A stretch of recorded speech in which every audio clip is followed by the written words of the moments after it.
There is a new and dangerous designer drug that police are working overtime to stop. It's known as Flakka, or $5 insanity, and it lives up to that name, causing bizarre hallucinations, scores of overdoses, and it's been linked to several deaths. Florida seems to be ground zero for the substance. Jonathan BETZ is in Miami with more. Jonathan. Well, John, just a few months ago, authorities here in South Florida had never even heard of Flakka, and now it's one of the biggest threats they face. On patrol in South Florida, the guy on the bicycle acting erratically. And within minutes, the calls come in. The drug is dubbed $5 insanity. It's cheap, its effects are intense, and can lead to horrifying hallucinations, paranoia for users, and nightmares for police.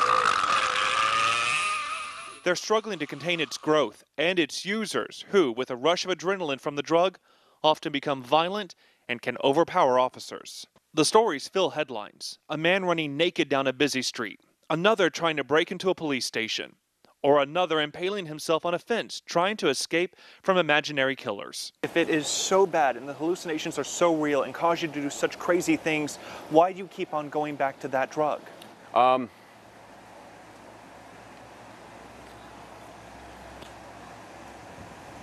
Doesn't make sense.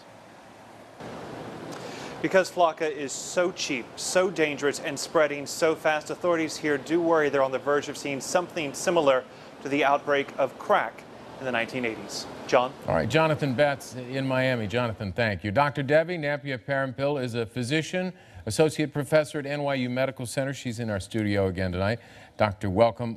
What would you compare this drug to? Any drug that we've seen in the past? Well, it's sort of like an amphetamine in that it gets you hyped up. So that's why we see people kind of becoming psychotic and delirious. I mean, it's not exactly the same, but at the same time, it makes them feel like they're having delusions or hallucinations, or they're more energetic. And why is it so popular?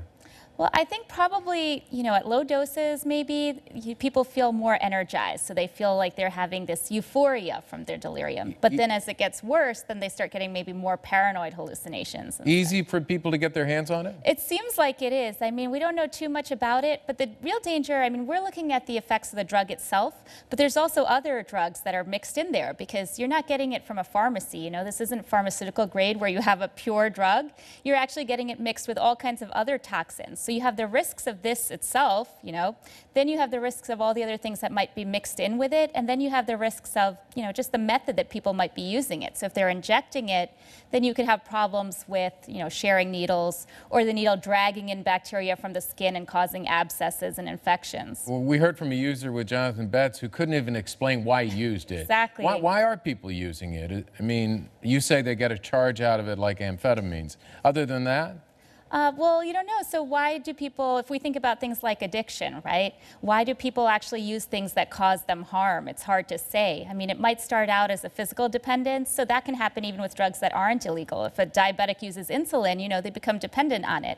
If someone uses caffeine in the morning to get going, they can become psychologically dependent. Of course, those things aren't harmful. They're helping the person, but in this case, you can become dependent or addicted on something that's really very dangerous, just to you and also to others. Very dangerous. Dr. Devi, good to see you. Thank Nice you to very see you much. too.